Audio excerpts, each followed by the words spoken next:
মহাষষ্ঠীর মধ্য দিয়ে রোববার থেকে শুরু হলো বাঙালি সনাতন ধর্ম অবলম্বীদের সবচেয়ে বড় উৎসব শারদীয় দুর্গাপূজা।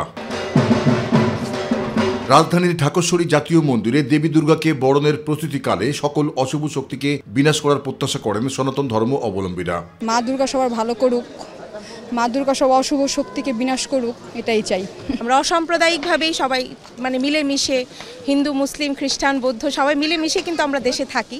তো এটা যাতে সারা জীবন আমরা কন্টিনিউ করতে পারি, সিকিউর করে আমাদের ধর্ম পালন করতে হবে, এরকম যেন না হয়। সবাই সবার মতো উন্মুক্তভাবে যেন এই বাংলাদেশে ধর্ম পালন করতে পারে। সাম্প্রদায়িক সম্প্রীতি বজায় রাখতে দেশে সম অধিকার প্রতিষ্ঠা করা জরুরি বলে মনে করেন দুর্গাদেবীর কাছে আরাধনা করতে আসা ধর্মপ্রাণ হিন্দু নরনারীরা। সাম্প্রদায়িক সম্প্রীতি রক্ষার স্বার্থে যেভাবে পূজাটি উদযাপন করছে, এটি একটি দৃষ্টান্ত।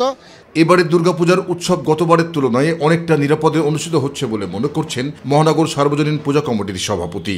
বৌদ্ধ, খ্রিস্টান, উপজাতি, পাহাড়ি, সমতল ভূমি সবাই সুন্দরভাবে উপভোগ করবে এবং সনাতন ধর্মীয় হিন্দু ভাইরা সুন্দরভাবে পূজা অনুষ্ঠান সম্পন্ন করবে।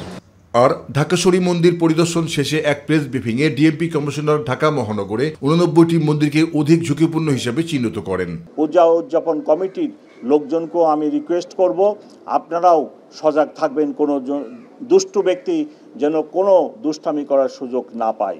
জানান, গেল বছরের তুলনায় এবার আইন শৃঙ্খলা পরিস্থিতি আরও সুসংগঠিত হয়েছে।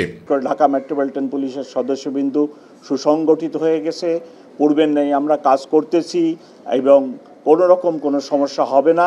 তবে এবার পূজা চলাকালীন নিরাপত্তাজনিত কোনো প্রকার সমস্যা হবে না বলেও জানান শেখ মোহাম্মদ সাজ্জাদ আলী। জাহিদ আহমেদ বাবু, মাই টিভি, ঢাকা।